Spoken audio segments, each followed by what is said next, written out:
¿Qué piensas cuando escuchas la palabra avivamiento? Muchas personas piensan que el avivamiento es un evento especial, como una cruzada evangelística, una campaña de una semana o una serie de reuniones emotivas en la iglesia. A menudo lo asocian con música, predicación intensa, milagros o conversiones masivas. Sin embargo, en la Biblia, el avivamiento es mucho más que eso. Es un retorno genuino a Dios, un despertar espiritual que comienza con el arrepentimiento y la restauración del corazón del creyente. ¿Cuál es el significado del avivamiento bíblico? En el Nuevo Testamento, la palabra avivamiento es una traducción del término compuesto anasao, que literalmente significa vivir de nuevo. Se utiliza para referirse a la resurrección física de Lázaro, de Jesucristo, y a nuestra futura resurrección corporal. El avivamiento espiritual es el acto de devolver la vida plena a un cristiano que ha estado espiritualmente vivo, pero ha recaído en el pecado y la rebelión. En este sentido, el avivamiento se refiere al proceso de restaurar completamente la vida de un cristiano que ha caído en el pecado y está viviendo en desobediencia al Señor. Escucha esto. En 2 de Samuel 12:1-15 dice: Entonces el Señor envió a Natán a David. Cuando llegó a él, le dijo: había 2 hombres en una ciudad, uno rico y el otro pobre. El rico tenía muchas ovejas y vacas, pero el pobre no tenía más que una sola corderita que había comprado. La crió, y creció junto a él y sus hijos. Comía de su bocado, bebía de su vaso, dormía en su regazo, y era como una hija para él. Un viajero llegó a la casa del hombre rico, pero éste no quiso tomar una de sus propias ovejas o vacas para preparar comida al visitante que había llegado. En cambio, tomó la corderita del hombre pobre y la preparó para su huésped. David se enfureció mucho contra aquel hombre y dijo a Natán: tan cierto como que vive el Señor, que el hombre que hizo esto merece la muerte. Y debe pagar 4 veces el valor de la corderita, porque hizo tal cosa y no tuvo compasión. Entonces Natán dijo a David: tú eres ese hombre. Así dice el Señor, Dios de Israel: yo te ungí como rey sobre Israel y te libré de la mano de Saúl. Te di la casa de tu Señor y las mujeres de tu Señor en tu seno. Te di la casa de Israel y de Judá, y por si esto fuera poco, te habría dado mucho más. ¿Por qué entonces despreciaste la palabra del Señor haciendo lo malo ante sus ojos? Mataste a espada a Urías elitita y tomaste a su esposa por mujer. A él lo mataste con la espada de los amonitas. Por eso, la espada jamás se apartará de tu casa, porque me despreciaste y tomaste la mujer de Urías elitita para hacerla tu esposa. Así dice el Señor: voy a traer calamidad sobre ti desde dentro de tu propia familia. Tomaré a tus mujeres y se las daré a otro, el cual dormirá con ellas a plena luz del día. Tú lo hiciste en secreto, pero yo lo haré ante todo Israel y a la luz del sol. Entonces David dijo a Natán: he pecado contra el Señor. Y Natán respondió: el Señor ha perdonado tu pecado, no morirás. Sin embargo, como con este hecho has dado ocasión a los enemigos del Señor para blasfemar, el hijo que te ha nacido morirá.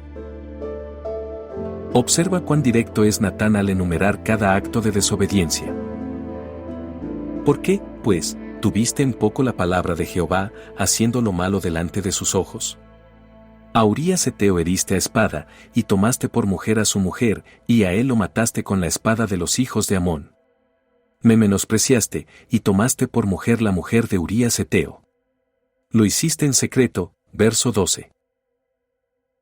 David admitió inmediatamente su culpa tras su confrontación con Natán: pequé contra Jehová. Verso 13. La base de toda confrontación cristiana debe ser la Biblia.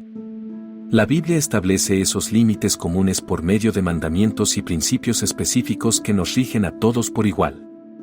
Como estas normas están escritas para que todos las vean, podemos estar seguros de si el comportamiento de una persona es realmente pecado ante los ojos de Dios.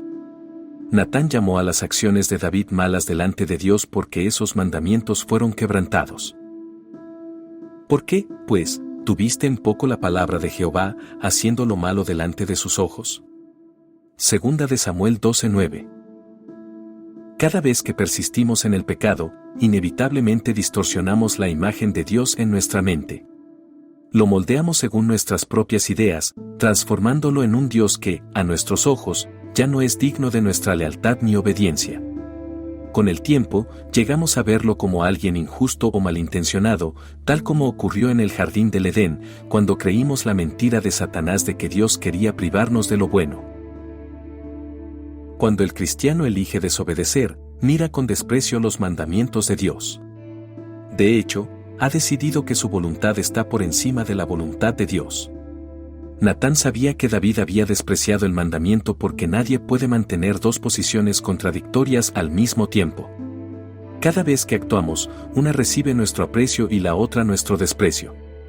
Jesús identificó esta verdad sobre los valores en conflicto cuando enseñó: ninguno puede servir a dos señores, porque o aborrecerá al uno y amará al otro, o estimará al uno y menospreciará al otro. Mateo 6:24.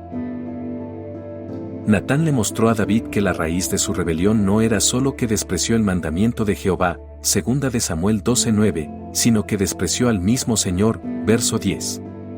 No permitamos que nuestro corazón crea que el pecado es meramente desobedecer la Biblia y nada más.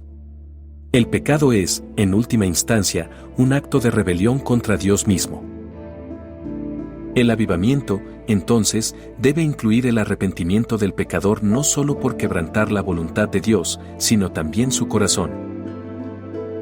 Cuando una persona desobedece a Dios, subestima dos cosas: la gravedad de su comportamiento, las consecuencias negativas de ese comportamiento para sí mismo, para los demás y para el Señor.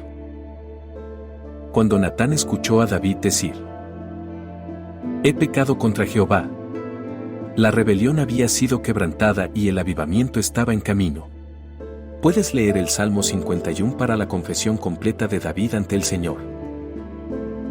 Confesión bíblica es reconocer y admitir sinceramente nuestros pecados delante de Dios, estando de acuerdo con Él en que lo que hicimos está mal, y mostrando un corazón arrepentido con el deseo de cambiar. En otras palabras, no es solo decir me equivoqué, sino aceptar la gravedad del pecado y acudir a Dios con humildad para pedir perdón. La confesión es el primer paso para dar lugar al avivamiento.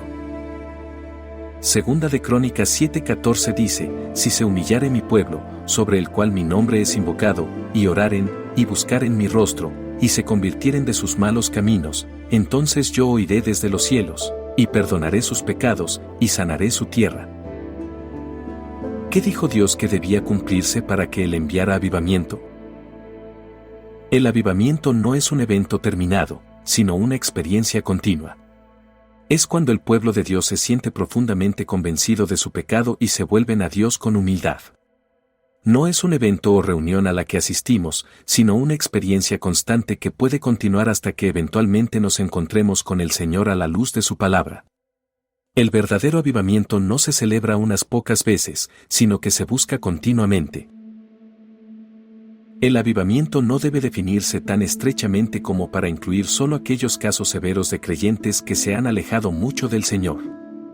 En su sentido más amplio, el avivamiento ocurre cada vez que un cristiano se arrepiente de su pecado, por más leve que sea, y vuelve completamente al Señor. Cuando hay un avivamiento bíblico, la adoración se vuelve sincera y pura, y las personas buscan vivir vidas santas. Nace un deseo renovado de leer, entender y obedecer las Escrituras. El avivamiento suele llevar a los creyentes a compartir el Evangelio con valentía y ver a muchos venir a Cristo. Se sanan divisiones y crece el amor entre los hermanos en la fe.